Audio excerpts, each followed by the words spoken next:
Assalamualaikum warahmatullahi wabarakatuh.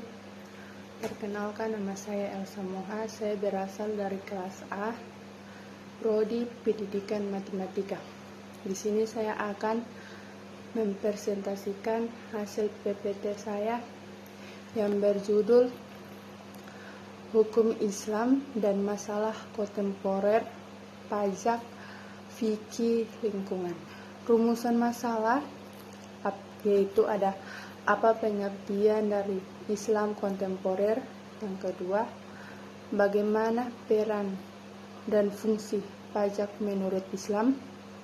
Jelaskan konsep pajak dalam hukum Islam.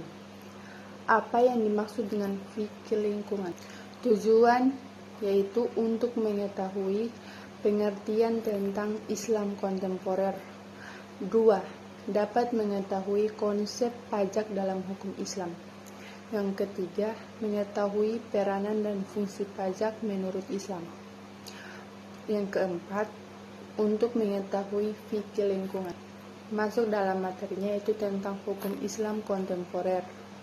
Hukum Islam kontemporer adalah tidak serta-merta merespons aspek hukum atau halal haram dan persoalan-persoalan baru, tetapi mencoba untuk melihat perubahan-perubahan signifikan hukum Islam dari masa ke masa.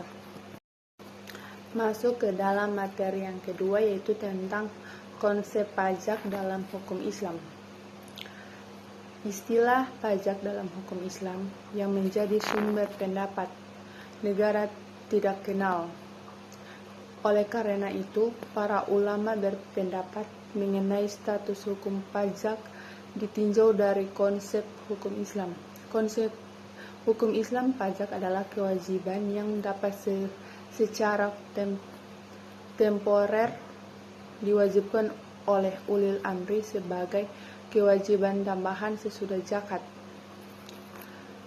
Karena kekosongan atau kekurangan Baitul Mal dapat dihapus jika keadaan Baitul Mal sudah terisi kembali, diwajibkan hanya kepada kaum muslim yang kaya dan harus digunakan untuk kepentingan mereka atau kaum muslim, bukan kepentingan umum. Berbagai bentuk jihad kaum muslim untuk mencegah datangnya bahaya yang lebih besar jika hal itu tidak dilakukan. Materi ketiga yaitu bagaimana peranan dan fungsi pajak menurut Islam. Berikut peranan dan fungsi pajak menurut Islam. Sumber pendapat negara terbesar di Indonesia adalah pajak. Terdapat dua fungsi pajak, yaitu fungsi Botketai atau sumber keuangan negara dan fungsi ularan atau pengatur. Kemudian materi fikih lingkungan. Fikih lingkungan adalah menyadarkan manusia yang beriman supaya menginsaf bahwa masalah lingkungan hidup tidak dilepaskan dari tanggung jawab manusia yang beriman dan merupakan amanat dari Allah Subhanahu wa taala untuk memelihara dan melindungi alam dari segala macam kerusakan dan pengerusakan yang berakibatkan mengancam hidupnya sendiri. Kesimpulan, hukum Islam dan hukum kontemporer merupakan hukum yang saling melengkapi satu sama lain seperti pajak dan fikih lingkungan serta menerapkan prinsip-prinsip hukum seperti keadilan sosial dan tanggung jawab terhadap lingkungan. Fikih lingkungan merupakan tanggung jawab dari Allah Subhanahu wa taala untuk memelihara lingkungan serta melindungi alam dari segala pengerusakan lingkungan. Islam mengajarkan kepada umat manusia untuk menjaga keseimbangan, keselarasan, dan keharmonisan dalam berbagai kehidupan. Terima kasih dari presentasi dari saya.